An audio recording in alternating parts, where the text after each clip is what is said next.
வணக்கம்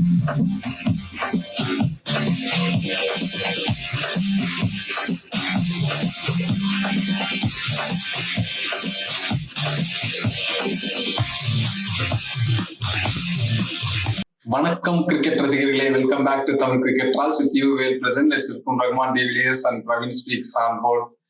அப்பா வாங்கடா தம்பிங்களா, ஃபர்ஸ்ட் இன்னிங்ஸ்ல பார்த்தேன் ஜெண்டா போட்டுட்டு இருந்தீங்க நம்ம ப்ராட்காஸ்ட் சேனல்ல. ஒருத்தன் செஞ்சுரி அடிச்சிடக்கூடாது, உங்களுக்கு எல்லாம் 300 அடிச்சாலும் பத்தாதடா, நீங்களா அதையும் சேஸ் பண்றாங்கடா, நீங்க போய் ஜெண்டா எல்லாம் போடலாமாடா? இல்ல என்ன வேண்டாம்னு கேட்பாருங்க. ஒரு லைன்ல சொல்லு, ஒரு என்ன வேண்டிட்டு வந்தீங்க, ஊருக்கு எல்லாம் சொல்லிட்டு வந்தீங்களா? என்ன வேண்டதுக்குலாம் ஒண்ணும் இல்ல, இதே மாதிரி ஃபார்ம த்ரூஅவுட்டா அந்த சீசன் கண்டினியூ பண்ணா ரொம்ப நல்லா இருக்கும். அவ்வளவுதான், அது ஒண்ணுதான். என்னப்பா dominating victory from red and பிளாக்கா? நான் ஆர்சிபியை சொல்றேன். தெருப்பிக்கா அடிச்சு நோக்கிட்டாங்களா? Dominating victory from red and black. Red is black, red is black. ராவணம் அவன்டா, கொத்தையை வைக்கிறவன் அவன்டா, பொம்மை இனிமே வாங்கடா அப்படிங்கிற மாதிரி இன்னைக்கு பாத்தியா இல்லையா? ஒரு அடிச்சு நவுத்திட்டாங்க பேட்டிங்ல. Chinnaswamy always 200 is never enough. Virat கோலியை சொல்லியே ஆகணும். விராட் கோலி பத்தி நம்ம அப்புறம் பேசுவோம். பட் இன்னைக்கு full focus is on Jacob Bethell. Star boy star boy star பாய்ன்னு சொல்லி ஃபுல் ஃபோக்கஸ் ஜேக்கப் பெத்தல் கொடுக்கும்போது தேவதத் படிக்கல் வந்து, தம்பி நானும் ஒரு ஸ்டார் பாய் தான்ப்பா, நானும் இங்க இருக்கேன், டொமஸ்டிக் லெவல்ல ரன்ஸ் அடிச்சிருக்கேன், என்னாலையும் இப்படி ஒரு ஸ்ட்ரைக் ரேட்ல ஆட முடியும்னு காமிச்சிருக்காரு. வெரி வெரி வெரி டெரிஃபிக்கான நாக்கு. அந்த இடத்துல தேவதத் படிகளோட நாக்கு தான் இன்னைக்கு ஒரு மேட்ச் சேஞ்சிங் நாக்கு. வந்த பாலே 6, எங்கேயுமே நிறுத்தல, போட்டு பட்டாசா அடிச்சாரு. சேஸ் மாஸ்டர் அகைன் இன்னைக்கு முடிச்சு கொடுத்துட்டு போயிருக்கலாம்னு எனக்கு ஒரு சின்ன வருத்தம். பட் அது இல்லாம விராட் கோலிக்கு தான் நீங்க ஃபர்ஸ்ட் பாலே லட்டு கேட்ச்லாம் டிராப் பண்ணீங்கன்னா அவர் எங்க போய் முடிப்பாருங்கிறதுக்கு ஒரு பெஸ்ட் எக்ஸாம்பிள் இந்த மேட்ச் தான். வச்சு நிமித்திட்டாரு. ரஷீத் கானெல்லாம் செட்டிலாவே உள்ள ரெண்டு பேருமே, தேவதத் படிக்கல் விராட் கோலி ரெண்டு பேருமே பாயிண்ட் பண்ணி ரஷீத் கானை டேக் டவுன் பண்ணாங்க. அந்த ஹோல்டர் போட்ட பால் அவ்வளவு டெரிஃபிக்கான பால் தான், அதனாலதான் அவரே ரொம்ப அப்செட்டா இருந்தார். ஆக்சுவலி ஒரு ஸ்லோவர் பால், அதை வந்து இன்சைட் எட்ஜ் ஆகி போல்ட் ஆயிட்டாரு. பட் ஸ்டில் சரியான ஒரு நாக்கு. 81 and chase master is on அந்த birthday of god of cricket, king த்ரைவ்ஸ்ங்கிற மாதிரி டெரிஃபிக்கா அடிச்சாரு இன்னைக்கு. செம்ம டாமினேட்டிங்கான பெர்ஃபார்மன்ஸ். பாயிண்ட்ஸ் டேபிள்ல நம்பர் 2 இருக்காங்க. ஒருத்தங்க வேலையை உட்காந்துட்டு இறங்க மாட்டேங்கிறாங்க. சரி, நம்ம அந்த நம்பர் ஃபர்ஸ்ட் செகண்ட் 2 வந்தாலும் குவாலிஃபயர் 1 விளையாட தானே போறாங்க அப்படிங்கறதால 2வது இடத்தையாவது இவங்க பிடிச்சி வச்சுக்கிறாங்களா அப்படின்ட்டு பார்ப்போம். இன்னைக்கு இப்ப சொல்லி எடுத்தி அதுல இருந்து ஒரு பாயிண்ட் மட்டும் நான் ஆட் பண்ணிக்கிறேன். காட் ஆஃப் கிரிக்கெட்டுக்கு பர்த்டே அன்னைக்கு பிரின்ஸும் கூட பெர்ஃபார்மன்ஸ் போட்டாரு. லைட்டா ஒரு பெர்ஃபார்மன்ஸ் போட்டாரு. அப்படியே தாமலத்தோட வீட்டுக்கு கிங்கு நீ சொல்லும் போது எனக்கு இதுதான் ஞாபகம் வருது. அந்த பல இது சொல்லிட்டு இருக்காங்களா, அதுதான் ஞாபகம் வருது. ஓகே, அப்படியே நம்ம மேட்ச்குள்ள போயிடலாம். ஃபர்ஸ்ட் இன்னிங்ஸ் செம்மையா ஸ்டார்ட் பண்ணாங்க ஜிடி ஓப்பனர்ஸ். சரியான இது, கில்லுக்கு ஸ்ட்ரைக்கே கொடுக்காம சுதர்சன் செம்மையா விளையாண்டு இருந்தாரு. அவர் அடிக்கிறதே தெரியல, நம்ம எப்படி சொல்றதுதான், அடிக்கிறதே தெரியல, வெறும் ஃபோர்ஸா அடிச்சு 57 நோ லாஸ் கொண்டு வந்தாங்கன்னு நினைக்கிறேன். பவர் பிளேல சூப்பரா ஆனாங்க ரெண்டு ஓப்பனர்ஸுமே. அதுவும் சாய் சுதர்சன் வந்து லாஸ்ட் மேட்ச் தான் நம்ம சொல்லிட்டே இருந்தோம், ரொம்ப ஸ்ட்ரகிள் பண்றாரு. போன வருஷம் அந்த மாதிரி யூஸ்வல் ஃபார்ம்ல இல்ல, யூஸ்வல் ஃப்ளோல இல்லைன்னு சொல்லிட்டு இந்த மேட்ச் கிளீனா, அந்த லாஸ்ட் இயர் பார்த்த சுதர்சனை இந்த வருஷம் பார்க்க முடியுது. கிளீனா நீட்டா ஸ்டார்ட் பண்ணாரு. இது ஒரு பாசிட்டிவ் சைன் ஆக்சுவலா ஜிடிக்கு. ஏன்னா டாப் 3 தான் டாமினண்டா நம்பி இருக்காங்கன்றப்ப அவர் பர்ஃபார்மன்ஸ் அவர்கிட்ட இருந்து வரலன்றது ஒரு ஒரிங் சைனா இருந்தது. இது ஒரு பாசிட்டிவ் சைன் இந்த மேட்ச்ல.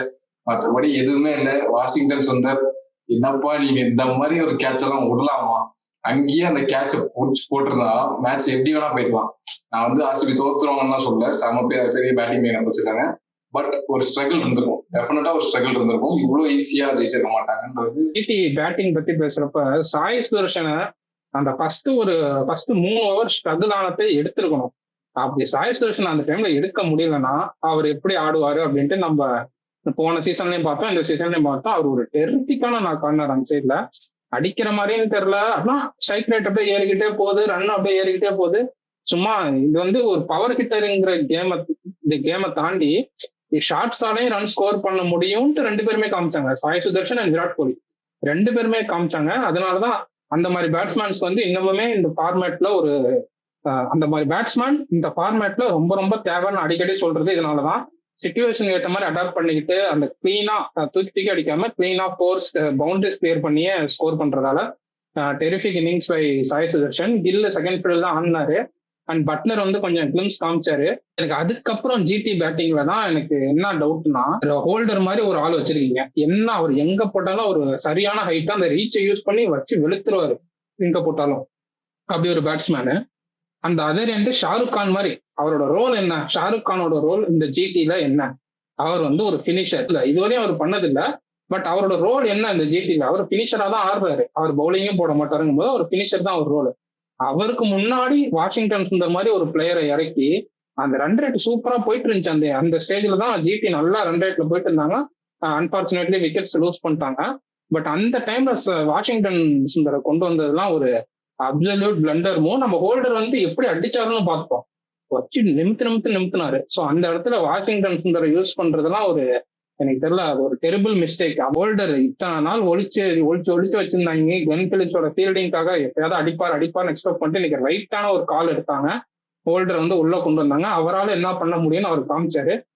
விராட் கோலி விக்கெட்டை பவுலிங்ல எடுத்தாரு. அண்ட் பேட் இன்னைக்கு அவரோட நாக்கால் தான் ஜிடி வந்து 200 கிராஸ் பண்ணாங்க. இல்லாட்டி அந்த டைம்ல 2-3 ஓவரா பவுண்டரிஸே வராம ஒரு மாதிரி டைட்டா பிடிச்சிட்டாங்க ஆர்சிபி. அப்படிங்கும் பொழுது அவரோட நாக்கு தான் தனியா தெரிஞ்சது, அவர் தான் 200 கொண்டு வந்தாரு. போன மேட்ச போய் கேட்டேன், ப்ரோ இங்க யார் எடுத்துட்டு வந்தா அவங்க பிலிப்ஸை ரிப்ளேஸ் பண்ணிட்டு தான் ஹோல்டரை கொண்டு வருவாங்கன்னு நினைச்சா அதே தான் இன்னைக்கு பண்ணிருந்தாங்க. நீங்க பாத்தீங்கன்னா வேற யாரையும் அவங்களால கை வைக்க முடியாது. சோ அதனால எடுத்துட்டு வந்ததுதான் நல்ல மூவ். இப்படி பாத்தீங்கன்னா எப்படியா இருந்தாலுமே பேட்டிங்ல வந்து பிலிப்ஸும் ஒரு நல்ல ஹிட்டர் தான். பட் ஹோல்டர் கொடுக்குறப்ப நீங்க சொல்ற மாதிரி இந்த பவுலிங்லயே ஒரு அட்வான்டேஜ் இருக்கு அவருக்கு. விராட் கோலி வந்து அந்த டைம்ல ஒரு ஃப்ளோல இருந்தாரு, பட் அவருக்கு ஏதாவது ஒரு டெலிவரியை மாத்தி போட்டாரு. அது ஒரு பவுன்சர் போட, ஸ்லோ பவுன்சர் போட போய் அவுட் ஆயிருந்தாரு. சோ அந்த மாதிரி பவுலிங்லயும் ஒரு குஷன் கிடைக்குது, பேட்டிங்லயுமே அவர் நீங்க சொன்ன மாதிரி அந்த எங்கேயோ 180 190 வர வேண்டியது அந்த லாஸ்ட் ஓவர்ல ஒரு 3 6 அடிச்சு அங்க இருந்து அந்த 200+ போனாங்க. சொன்ன மாதிரி இது ஸ்டார்டிங்லயே வந்து நீங்க டெட்லியா இருந்ததுக்கு ஒரே காரணம் வந்து நீங்க ஓப்பனர் நின்னது மட்டும்தான் ப்ரோ. ஓப்பனர் மட்டும் இந்த மேட்ச்ல ஒரு 6 ஓவர்ல டிஸ்மிஸ் பண்ணிருந்தாங்கன்னா நீங்க யோசிச்சு பாருங்க இந்த மேட்சோட நிலைமை எங்க போயிருக்கும்ட்டு. அப்படி இப்படி சுத்தி ஒரு 170 180 அப்படிதான் வந்திருக்கும். இதுக்கே வந்து எந்த பவுலர்ஸையுமே அவங்க ஃபர்ஸ்ட் 3 ஓவர் தான் சாய் சுதர்ஷன் வந்து ஃபர்ஸ்ட் ஓவர் மட்டும் தான் ஹேசல்வுட் நல்லா போட்டாரு, சாய் சுதர்ஷன் கொஞ்சம் ஸ்ட்ரகிள் ஆன மாதிரி இருந்தாங்க. ஆனா அடுத்த ஓவர் ஹேசல்வுட்டே டாமினேட் பண்ண ஆரம்பிச்சிட்டாரு. ஒரு 6 ஒரு 4 அடிச்சிருப்பாரு. அங்க இருந்து யார் ஓவரையுமே விடல, லைனா எல்லாரையுமே அடிச்சுட்டே வந்தாங்க. எங்கேயோ போக வேண்டிய மேட்ச் 3 ஓவர் ஏதோ லைக் ப்ராப்பர் ஒரு பவுலிங் மேட்ச் மாதிரி ஆயிடுச்சு. அது வரைக்கும் வந்து பேட்டிங் டாமினன்ஸா இருந்தது. ஒரு 3 மேட்ச்ல ஆர்சிபி கேமை மாத்திட்டாங்க. நீட்டிலேயே முடிய வேண்டியது. ராசிக் தருக்கு வந்து அந்த இன்ஜுரி ஆனதுனால அவர் கிராம்ஸ்ல வெளில போயிட்டாரு. இல்லன்னா அவர் போட்டு அந்த லாஸ்ட் ஓவர்ல ஒரு 10 ரன் கொடுத்தா 200 கூட இல்ல. நீங்க ரெண்டு பேர் சொன்னதுக்கு நான் அக்ரி பண்ணிக்கிறேன். வாஷிங்டன் உள்ள கொண்டு வந்து அந்த மொமெண்டம் வந்து டோட்டலா லூஸ் பண்ணிட்டாங்க ஜிடி. அது வந்து நீங்க 2 விதத்துலயும் சொல்லலாம். அந்த மாதிரி லெக் ஸ்பின்னர் இன்னும் போடுறதுக்கு இருக்குன்றப்ப உங்களோட finisher, designated finisher Shahrukh Khan, Jason Holder இந்த மாதிரி எல்லாம் உள்ள கொண்டு வந்தா அவங்க விக்கெட் ஏர்லியரா லூஸ் பண்ண கூட சான்சஸ் இருக்கு. அதனாலதான் வாஷிங்டன் வந்து இந்த வருஷமே நல்லா ஸ்பின்னர்ஸ் ஹிட் பண்ணி நம்ம பார்த்திருக்கோம். அந்த ஒரு சான்ஸ் எடுத்தாங்க, இன்னைக்கு ஒர்க் அவுட் ஆகல. அவ்வளவுதான் இன்னைக்கு ஆக்சுவலா நடந்தது. நீங்க சொன்னதை வேணா அக்ரி பண்ணிக்கிறேன். ஒரு பினிஷர்னு வச்சிருந்தா யாரா இருந்தாலும் அடிச்சுதான் ஆகணும். இந்த மாதிரி 200+ ஒரு ஸ்கோருக்கு போறோம், ஒரு பேட்டிங் ட்ராக்னா அவங்களதான் உள்ள கொண்டு வந்து அடிக்கணும். பட் ஜிடி மைண்ட் செட்ல இதுதான் யோசிச்சிருப்பாங்க. இன்னும் ஸ்ரேயா சர்மாவுக்கு 2 ஓவர் இருக்கு, ஸ்பின்னர் வச்சு ரொட்டேட் பண்ணுவாங்க, குருநாள் பாண்டியாவும் போட சான்சஸ் இருக்குன்றப்ப ஹோல்டர்ஸ் அவங்களோட பினிஷர் வந்து ஹோல்ட் பேக் பண்ணிட்டாங்கன்னு நான் அப்படிதான் நினைக்கிறேன். 220 கீழே செட் பண்ணீங்கன்னா டோட்டல் வேஸ்ட் தான். அங்கேயே நீங்க கேம் விட்டீங்க. அதுவும் இல்லாம அப்படியே செகண்ட் இன்னிங்ஸ் ஃபர்ஸ்ட் பால்லே கேட்ச் எல்லாம் விட்டீங்கன்னா நீங்க பவுலிங் போறதே வேஸ்ட்டுங்க. நேரா கொடுத்துட்டு 2 பாயிண்ட் வச்சுக்கோங்க, எதுக்கு விளையாண்டு ஏதாச்சும் வேஸ்ட் பண்றீங்க, அடுத்த மேட்ச் விளையாண்டுக்கோங்கன்னு சொல்லிட்டு போயிடலாம். அப்படிதான் இருந்தது நீங்க ஜிடி விளையாண்டது. ஆர்சிபி பவுலிங் வந்து ஸ்டார்டிங்ல நீங்க ஒரு 3 ஓவர் நல்லா போட்டுருந்தாங்க. எப்படியும் ஒரு 40-45ல நிறுத்துவாங்க அப்படின்றப்ப 3rd ஓவருக்கு மேல டாமினேட் பண்ண ஆரம்பிச்சிட்டாங்க. சோ விக்கெட் விழலன்றப்பவே வந்து ஸ்டார்டிங் அந்த டாப் ஆர்டர் பவுலிங் ஒர்க் ஆகல. இன்னைக்கு நல்லா போட்டிருந்தாலுமே விக்கெட்ஸ் எடுக்க முடியல. சோ அது எங்க போய் முடிஞ்சதுன்னு பாத்தீங்கன்னா 12-13 ஓவர் வரைக்கும் விக்கெட் விடாமே போயிடுறாங்க. அந்த இதுதான் ஆர்சிபிக்கு ஒரு ப்ராப்ளமா வந்துடும் நினைக்கிறேன். ஏன்னா ஏர்லியா விக்கெட் எடுக்கிற எல்லா மேட்சுமே நல்லா பர்ஃபார்ம் பண்றாங்க. போன மேட்சுமே ஏர்லி விக்கெட்ஸ் எடுத்தாலும் நடுவுல வந்து இந்த 2 ஸ்பின்னருக்கு ஒர்க் அவுட் ஆகணும். குருநாள் பாண்டியாவை இன்னைக்கு பெரிய ஆர்சிபி பிரச்சனை எங்க போய் மாட்டினாங்க, குருநாள் பாண்டியாவை இன்னைக்கு டேக் ஆன் பண்ணிட்டாங்க. ஏன்னா மேட்ச் ஆன் மேட்ச் வந்து குருநாள் பாண்டியா மட்டும்தான் அங்க வந்து டிஃபரன்ஷியேட் பண்ணிட்டு இருந்தாரு. இன்னைக்கு குருநாள் பாண்டியா பவுன்சர் 6 அடிச்சாரு ப்ரோ அவரு. நானும் திடீர்னு பாக்குறேன் அது ஒரு மாதிரி கட்ல அடி அது 6 போய் விடுது. அதான் குருநாள் பாண்டியா டாமினேட் பண்ணோடனே அவங்களுக்கு கொஞ்சம் கஷ்டமாயிடுது. எப்ப குருநாள் பாண்டியா நடுவில் அடி வாங்கிட்டாருன்னா ஆர்சிபிக்கு அந்த மிடில் ஓவர்ஸ் வந்து கம்ப்ளீட்டா ஆப்போசிட் வேல போயிடுது. சுயா சர்மாவும் வந்து ஸ்டார்டிங்ல விக்கெட் எடுக்கல, அந்த லாஸ்ட்ல தான் வந்து விக்கெட் எடுத்தாங்க. அதான் சொன்ன 16வது ஓவர் வரைக்குமே அது ஜிடி கேம். அங்க இருந்து ஒரு கம்பேக் கொடுத்தாங்க. அப்படியே ஒரு டெத் பவுலிங்னா எப்படின்ற மாதிரி அந்த 3 ஓவர் வந்து ஆர்சிபி சர்மாக்கு 17th ஓவர் கொடுக்குறப்ப கரெக்டா அவர் அந்த 6 ரன்ஸுக்கு கம்மியா ஒரு ஓவர் போட்டிருந்தாரு. அதுக்கடுத்து 2 ஓவருமே புவியும் சரி ஏஜுலோடும் சரி அவங்க எல்லாம் வந்து அடி வாங்கினாலும் அடி வாங்குவாங்க. ஆனா அவங்க எக்ஸ்பீரியன்ஸை காமிக்கணும்ன்ற அந்த சிச்சுவேஷனுக்கு தள்ளனா கண்டிப்பா அவங்களால யாக்கர்ஸும் போட முடியும், நல்ல பால்ஸ் எல்லாம் போட்டு அந்த இடத்துல அவங்கள ரன்ஸ் வந்து ப்ராப்பரா அவங்களால கண்ட்ரோல் பண்ண முடியும். சோ அதை வந்து போன வாட்டி ஒரு வாட்டி பஞ்சாப் அகேன்ஸ்ட் அதை பண்ணி காமிச்சாங்க, டெத் பவுலிங்னா எப்படி போடணும்னு. சோ அந்த மாதிரி லைக் பிரஷர் வரப்போ அவங்க 2 பேருக்குமே எப்படி டாமினண்டா அட்டாக் பண்ணணும்னு தெரியும். ரொமாரியோ ஷெப்பர்டை இவங்க ரொம்ப ஒளிச்சு விளையாடுறாங்க. அது எனக்கு எங்க போய் முடிய போகுதுன்னு தெரியல. ஏன்னா பேட்டிங்லயும் இன்னைக்கு ஒளிச்சுதான் விளையாண்டாங்க, பவுலிங்லயும் இன்னைக்கு இடையில எங்கேயாவது தள்ளி விடலாம் ஓவருங்கிற மாதிரி ஒளிச்சுதான் விளையாடுறாங்க. அது ஒரு கன்சர்னிங் சைன் ஃபார் ஆர்சிபி. இன்னைக்கு மேட்ச் ஜெயிச்சுட்டாங்க, அதான் வர விஷயம். பட் ரொமாரியோ ஷெப்பர்டை ஒளிச்சு ரஜத் பட்டர் யூஸ் பண்ற மாதிரி எனக்கு தோணும். நீ புவிக்கும் ஒரு செம கிரெடிட்ஸ் கொடுத்தாலும் அவரோட டெப்த் ஓவர் பவுலிங்ஸ் அந்த ஸ்கில்ஸ் பயங்கரமா இருக்கு. ஜாஸ் பட்லர் லாஸ்ட் அந்த 18th ஓவர் நினைக்கிறேன் எடுத்து கொடுத்தாரு, அதுதான் பெரிய விக்கெட் டர்னிங் பாயிண்ட் அது மேட்ச்னு சொல்லலாம். ஏன்னா ஜாஸ் பட்லர் இன்னைக்குமே ஒரு நல்ல ரிதம்ல இருந்தாரு, நல்ல ஃப்ளோல இருந்தாரு, அடிச்சுட்டு தான் இருந்தாரு. அவர் அந்த விக்கெட்டு அதுவும் நல்ல ஷாட் தான், கரெக்டா ஃபீல்ட் பிளேஸ்மெண்ட், கரெக்டான டெலிவரி, லெக் ஸ்டெப் லைன்ல போட்டதும் அது கரெக்டா மாத்திடுச்சாலும் பிடிச்சிட்டாங்க. ஸோ அது ஒரு சரியான ஒரு டர்னிங் பாயிண்ட். இல்லைன்னா இன்னும் ஒரு 10 ரன்ஸாவது எக்ஸ்ட்ரா வளர்ந்துருக்கும் ஸ்கோர் போர்ட்லன்ட்டு நான் நினைக்கிறேன். ஸோ அது நம்ம கண்டிப்பா அப்ரிஷியேட் பண்ணி ஆகணும். புவியோட பவுலிங் டெத் ஓவர்ஸ்ல சூப்பரா இருக்கு. பவர் பிளேயர் மட்டும் இல்ல, டெத் ஓவர்ஸ்லயும் சூப்பரா போடுறாங்க. ஏன்னா நம்ம சீசன் ஸ்டார்ட் பண்றதுக்கு முன்னாடி அது கொஞ்சம் யோசிச்சோம், டெத் ஓவர்ஸ் வந்து கொஞ்சம் அந்த அளவுக்கு இல்லைன்ற மாதிரி யோசிச்சோம். பட் இந்த சீசன் சூப்பரா போட்டிருக்காரு, எல்லா மேட்சுமே நல்லா போட்டிருக்காரு, எங்கேயுமே அடி வாங்கல, அதை நம்ம சொல்லிடலாம். அப்படியே நம்ம moving on to second innings. ஆர்சிபியோட பேட்டிங்கு நம்ம ஆல்ரெடி ஓரளவு டச் அப் பண்ணிட்டோம். விராட் கோலியோட கேட்ச் டிராப் வந்து ஒரு பெரிய மொமெண்ட் இன்னைக்கு, அது இல்லைன்னா இன்னும் கொஞ்சம் க்ளோஸா போயிருக்கும். தேவ்தூத் படிக்கல் அகெயின் அண்ட் அகெயின் ப்ரூவிங் நான் இந்த ஊருக்காரன், இது ஏன் ஒன்னுட்டு செம்ம அடி ஃப்ளோலஸா ஆனாரு. அப்படியே ஃபர்ஸ்ட் பால் அந்த 6 ரபாடா ஓவர்லன்னு நினைக்கிறேன், சரியான பிளிக்கு. அங்கிருந்து அப்படியே மொமெண்டம் அப்படியே கொண்டு போயிட்டே இருக்காரு. ஸ்பின்னரு ஃபாஸ்ட் பவுலர் எல்லாரையும் போட்ட அடி. லெக் சைடு அந்த ரீஜன்ல செம ஸ்ட்ராங்கா இருக்காரு. இவங்களும் கண்டினியூஸா அங்கேயே பால் அவரோட ஸ்ட்ரென்த்துக்கே பிளே பண்றாங்க, அடிச்சு கிளியர் பண்ணிட்டே இருக்காரு. வேற லெவல் ஒரு பேட்டிங். அவர் வந்து சில பேர் போன மேட்ச் கூட சொல்லிட்டு இருந்தாங்க அவர் டிராப் பண்ணிட்டு வெங்கடேஷ் கொண்டு வரலான்னு, கிடையவே கிடையாது. நீங்க பாதி மேட்ச் ஹோம் கிரவுண்ட்ல தான் விளையாட போறீங்கன்றப்ப கண்டிப்பா ஹோம் பாய் உங்களுக்கு ஹோம் இந்த இதுதான் ஒரு ஹோம் கிரவுண்ட்ன்றதுனால இவர் கண்டிப்பா வச்சிருக்கணும். வேற எங்கேயாவது வெங்கடேஷ் செய்யறாங்கன்னா கொண்டு வந்து ஃபிட்டிங் பண்ணிக்கோங்க. தேவ்தூத் படிக்கெல்லாம் தூக்கவே கூடாது என்ன பொறுத்தவரையும். வேணும்னு இருந்தாங்க. இன்னைக்கு முதல் மேட்ச் தான் ஆடினாரு, அதுவும் வந்து நல்ல ஷாட்ஸ் ஆடிட்டு இருந்தாரு, அவுட் ஆயிட்டாரு. அதுக்குள்ள ஒரு பக்கம் போஸ்ட் இன்னும் ஜேக்கப் பெத்தல் வந்து சால்டர் ரிப்ளேஸ்மெண்ட் வந்தாரு, இது பண்ணல அப்படின்ட்டு அங்கேயே நிறைய கேள்வி எல்லாம் போயிட்டு இருக்கு. இந்த இதுல நீங்க காலையில நீங்க பாத்தீங்கன்னா அங்க வந்து அலெஸ்டர் கூக் வந்து ஆர்சிபில இருந்து அங்க வந்துருங்கன்றாரு, கவுண்டி வந்து ஆடுங்க, எதுக்கு நீங்க வந்து சப்ஸ்டியூட்ல இருக்கணும்ன்ற. சாயந்தரம் வந்து கெவின் பீட்டர்சன் போடுறாரு, உங்களுக்கு என்ன தெரியும், ஐபிஎல் மாதிரி ஒரு டோர்னமெண்ட்ல ஆடினாதான் அவருக்கு அந்த எக்ஸ்போசர் கிடைக்கும் அப்படின்ட்டு நிறைய கான்ட்ரவர்சில போயிட்டு இருக்கு. இப்பவுமே ஜேக்கப் பெத்தல் வந்து டெஸ்பரேட்டா எடுத்துட்டு வந்த மாதிரி தான் எனக்கும் ஃபீல் ஆச்சு. இந்த சேஞ்ச் வந்து எந்த அளவுக்கு வந்து ரிப்ளேஸ் பண்ணணும், அவங்க இன்ஜுரி ஆனா எடுத்துட்டு வந்திருப்பாங்க, பட் ஆனா அவர் புஷ் பண்ணணுன்ற மாதிரி தான் இருக்கு சிச்சுவேஷன். ஏன்னா ஆர்சிபிக்கு வந்து இந்த மாதிரி ஒரு பிளேயரை விட்டாலுமே அதை அக்செப்ட் பண்ணிக்க முடியாதுன்ற ஒரு சிச்சுவேஷன்ல இவங்களும் இருக்காங்க. சோ இன்னைக்கு வந்து அவர் ஒரு டீசென்ட் இன்னிங்ஸ். இன்னொன்னு எனக்கு என்ன தோணுச்சுன்னா, இன்னைக்கு ஜிதேஷ் சர்மாக்கு வந்து கான்பிடன்ஸை பூஸ்ட் பண்ணுன்றதுக்காக தான் கொஞ்சம் இன்னும் மேலே விட்டாங்கல்ல ப்ரோ, அது கொடுத்தாங்க. அதே மாதிரி அவங்க நல்லா பண்ணாரு, அது அவுட் ஆயிட்டு போயிட்டாரு. ஆனா ஆர்சிபி இது பண்றதுக்கு எனக்கு ஒரே ஒரு இது இருக்கு, என்னன்னா ஒரு 2 மேட்ச் இதுவரை பார்த்துட்டோம், ஈஸியா ஜெயிக்க வேண்டியதை கொஞ்சம் விக்கெட் விடுறப்ப தேவையில்லாம ஒரு சிச்சுவேஷன் இவங்களே கிரியேட் பண்றாங்க. இன்னைக்கு 204ன்றதுனால டிஃபரெண்ட் ஸ்டோரி. அந்த 220 போயிருந்ததுன்னா இங்கேயே கொஞ்சம் இதே நல்ல பவுலிங் அட்டாக்லாம் வந்து திடீர்னு இன்னும் ஒரு 2 விக்கெட் விட்டா கூட இது ஒரு ப்ராப்ளமா போய் முடியும்னா என்ஆர்ஆர் முக்கியம் தான். ஆனா இந்த அப்ரோச் வந்து நல்லா இருக்கு, ஆனா திடீர்னு ஒரு பயமும் வருது, என்னடா பொசுக்கு விக்கெட் விட்டு போறீங்களே அப்படின்ற மாதிரி. நீங்க வந்து அதான் ஜேக்கப் பெத்தல் வந்து டெஸ்பரேட்டா கொண்டு வந்தாங்கன்னு சொல்றீங்க. அவங்க ஜேக்கப் பெத்தல டெஸ்பரேட்டாலாம் கொண்டு வரல. ஆக்சுவலி இன்னைக்கு ஃபில் சால்ட் வந்து ஸ்டேடியம்க்கே வரல, அவர் வந்து ஹோட்டல்ல தங்கிட்டாரு. ஸோ இட்ஸ் கிளியர்லி அன் இன்ஜுரிங்கிறதாலதான் இன்னைக்கு ஜேக்கப் பெத்தல் வந்து ரீப்ளேஸ்மெண்டா வச்சிருக்காங்க. அவங்க அப்படியே லைக் டு லைக் ரீப்ளேஸ்மெண்ட் வெளியில வச்சிருக்காங்க. யாருக்காவது ஒருத்தருக்கு ஏதாவதுன்னா அழகா அவங்க வந்து கொண்டு வந்து ஆடதான் போறாங்க. ஸோ அது ஒண்ணு. அண்ட் ஜிதேஷ் சர்மா நிறைய பேர் வந்து அவர் பேட்ல இருந்து ரன் வர மாட்டேங்குது, அவுட் ஆஃப் ஃபார்ம்னு சொல்றாங்க. என்னை பொறுத்தவரையும் அவர் அவுட் ஆஃப் ஃபார்ம்னு அவ்வளவு சீக்கிரம் அவர் ரூல் அவுட் பண்ண மாட்டேன். அடிக்கிற ஷாட்லாம் கிளீனா இருக்கு, அடிக்கிற ஷாட்லாம் மிடில் அடிக்கிறாரு, கிளீனா இருக்கு. பட் அதை கன்வெர்ட் பண்ணி பினிஷ் பண்ணி தர மாட்டாரு, அதுதான் அங்க பிரச்சனையா இருக்கு. ஆனா இந்த சீசன்ல ஒரு மேட்ச் அவரால் என்ன பண்ண முடியும்னு காம்பாரு. ஏன்னா நம்ம அவுட் ஆஃப் ஃபார்ம்ல இருக்க பேட்ஸ்மேன் நிறைய பேரை பார்த்துட்டோம். இப்போ ஜாஸ் பட்லர் வந்து வேர்ல்டு கப்ல பார்த்தோம், அந்த மாதிரி நிறைய பேட்ஸ்மேன் நம்ம அவுட் ஆஃப் ஃபார்ம்னா பேட்ல படாது அவங்களுக்கு, அப்படியே எங்கெங்கயோ போவோம். ஸோ அந்த வகையில வந்து ஜிதேஷ் சர்மாக்கு பேட்ல படுது, ஈஸியா 2 6 கிளியர் பண்றாரு. பட் அதை கன்வெர்ட் பண்ணி ஒரு பெரிய இன்னிங்ஸா ஆட மாட்டாரு. இன்னைக்கு அவர் அடிச்ச ஷாட்டுமே கரெக்டா தான் அடிச்சாரு, பட் நேரா கையில போய் உட்காந்துருச்சு, அதனாலதான் அவர் விக்கெட்டை விட்டாரு. சோ அதுவுமே எனக்கு பெரிய கன்சர்ன், ஆர்சிபிக்கு அது ஒரு பெரிய கன்சர்னா இருக்கும்னு தெரியல. என்ன வேலை, கிங் ஆஃப் கிங்ஸ்னா கிங் ஆஃப் கிங்ஸ் தான். பாத்தியா இன்னைக்கு அடிச்சு ஜிடி நசுக்கி தொசுக்கி பொசுக்கி பொட்டலம் கொண்டு போயிட்டான் பாரு நம்ம பசங்க அப்படிங்கிற மாதிரி கிங். இன்னைக்கு ஒரு டெரிஃபிக்கான அடி. இன்னைக்கு கிங்கோட டே ஆக்சுவலி.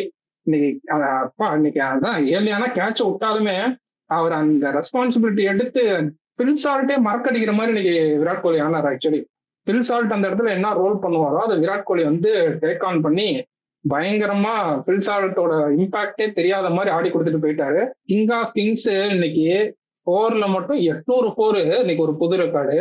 6ல மட்டும் 300 6. ஒரு பிளேயரோட கரியர்ல பெஸ்ட்னா அந்த 5000 ரன்ஸ் சொல்லலாம். ஐபிஎல் கரியர்ல பெஸ்ட் 5000 ரன்ஸ். இந்த மனுஷன் அதை 4ல அடிச்சு வச்சிருக்காரு, 6ல அடிச்சு வச்சிருக்காரு. அது பார்த்தா இதெல்லாம் எங்க இருந்தே தெரியல. நீ எல்லாம் மனுஷனே இல்லை தெரியுமாங்கிற மாதிரிதான் இருந்துச்சு விராட் கோலி. என்னதான் ஜேக்கப் பெத்தல் எர்லியரா அவுட் ஆயிருந்தாலுமே அந்த இடத்துலயுமே ஆர்சிபி எங்கேயுமே மொமெண்டம் விடவே இல்லை. கிரெடிட்ஸ் டு தேவ்தத் படிக்கல. அவருமே வந்த பால்ல இருந்து அடிச்சாரு. நீ சொன்ன மாதிரி அவருக்கு வந்து அந்த லெக் சைட்ல போட்டு ஃபீட் பண்ணிட்டே இருந்தாங்க. Poor execution from GT also. அவர் லெக் சைட்ல எவ்வளவு ஸ்ட்ராங்கா இருக்கான்னு தெரியும். காலில் போட்டினா பிளிக் அடிப்பாரு, கொஞ்சம் பாடியில போட்டினா தூக்கி புல் அடிச்சிருவாருங்கும் பொழுது அவருக்கு அந்த கிரவுண்டோட டைமென்ஷன்ஸும் நல்லா தெரியுங்கும் போது அவருக்கு லெக் சைட்ல போட்டு ஃபீட் பண்ணாங்க. அண்ட் விராட் கோலி ஆனதுல டெரிஃபிக்கான இதுனா வந்து 150 அடிக்கிறாரு ரபாடா. 150 நச்சுன்னு அடிக்கிறாரு. அவர் போட அப்படியே அதே ஸ்பீட்ல வந்து ரிட்டர்ன் பால் பவுண்டரி நோக்கி போயிட்டே இருக்கு. அந்த அளவுக்கு இன்னைக்கு செம்ம கிளீனான hitting. And new finisher in town Krunal Pandya again proving why is a utility cricketer.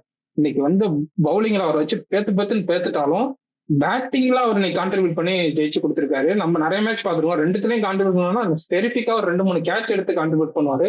So all together நம்ம ஜடேஜா பத்தி அவ்வளவு பேசும்போது குருணால் பாண்டியாவும் அந்த அளவு கேலிபர் உள்ள பிளேயர் T20 கிரிக்கெட்னு ப்ரூவ் பண்றாரு. Overall very very dominating batting performance from RCB.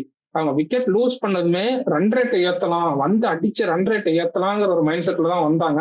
சரி, ஓகே. அதான் பிளேயிங் லெவன் பார்த்ததுமே எனக்கு ஒரு டிசப்பாயின்மெண்ட் தான். ஏன்னா சாய் கிஷோர் மாதிரி ஒரு player, left arm orthodox player நீங்க வெளியே வச்சிருக்கீங்கன்றப்ப அவரை உட்கார வச்சுட்டு இப்போ மானவன்ற மாதிரி ஒரு பிளேயரை உள்ள கொண்டு வரீங்க. அவர் நீ விக்கெட் எடுத்தாரு, அவர் நல்ல கேட்ச் எல்லாம் பிடிச்சாரு, இல்லைன்னு சொல்ல. பட் ஆர்சிபி மாதிரி ஒரு டீம் ஆல்ரெடி வந்து சாய் கிஷோர் வந்து விராட் கோலிக்கு லாஸ்ட் ப்ரீவியஸ் சீசன்ஸ் நல்லா போட்டிருக்காரு. சோ இந்த மாதிரி ஒரு மேட்சுக்கு நீங்க சாய் கிஷோர் கொண்டு வருவீங்களா, இல்ல இந்த மாதிரி ஒரு நியூ பிளேயர் டெபியூட்டன்ட் கொண்டு வருவீங்களா? ஆல்ரெடி நீங்க வந்து ஸ்ட்ரகிள் பண்றீங்க, லாஸ்ட் 2 மேட்சா உங்களுக்கு நல்லா போகல, பேட்டிங் மிடில் ஆர்டர் ஸ்ட்ரென்த் இல்ல. சாய் கிஷோர் வந்து டீசென்டா பேட்டிங் ஆடுவார், ரொம்ப டீசென்டா. அந்த அளவுக்கு யூட்டிலைஸ் ஆக மாட்டாருன்னு வச்சுக்கோங்க. பேட்டிங் வந்து டாப் ஆர்டர் போயிட்டாலும் மிடில் ஆர்டர் வந்து வீக்னஸ் சொல்றோம், ஆனா பால் நல்லா திண்டுறாங்க. எல்லாம் விக்கெட் விட்டுட்டு போயிட்டே இருக்கிறது இல்ல, பால் சாப்பிட்டுறாங்க, ரன்ஸ் வர மாட்டேங்குது, அவ்வளவுதான். சோ உள்ள பேட்டிங் வரலாம், பவுலிங்ல நல்லா யூஸ்ஃபுல்லா இருப்பாரு, ஃபீல்டிங்க்கு நல்லா பண்ணுவாரு. சோ அவரை மாதிரி ஒரு பிளேயர் உள்ள வந்திருக்கணும்னு நான் நினைச்சிட்டு இருந்தேன். அது பண்ண அங்கேயே எனக்கு ஒரு பெரிய டிசப்பாயின்மெண்ட் தான். பவுலர்ஸ்மே வந்து சிராஜ் இன்னைக்கு நல்லா ஸ்டார்ட் பண்ணாரு, அந்த கேட்ச் விட்டுட்டாங்க அன்னைக்கு, ஓகே. மற்றபடி இன்னைக்கு வந்து சுத்தமா பிரசித் கிருஷ்ணா பர்பிள் கேப் போடுறதுல மேல இருக்காரு, கொஞ்சம் நல்லா பண்ணிருக்கலாம். நல்லா ஃபீட் பண்ணாரு, படிக்கலுக்கு வந்து சூப்பரா ஃபீட் பண்ணாரு.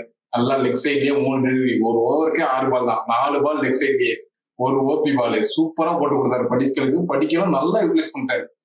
இங்க அடிச்சு காட்டுறான், அங்க அடிச்சு காட்டுறான், எல்லா பக்கமும் சூப்பரா அடிச்சாரு.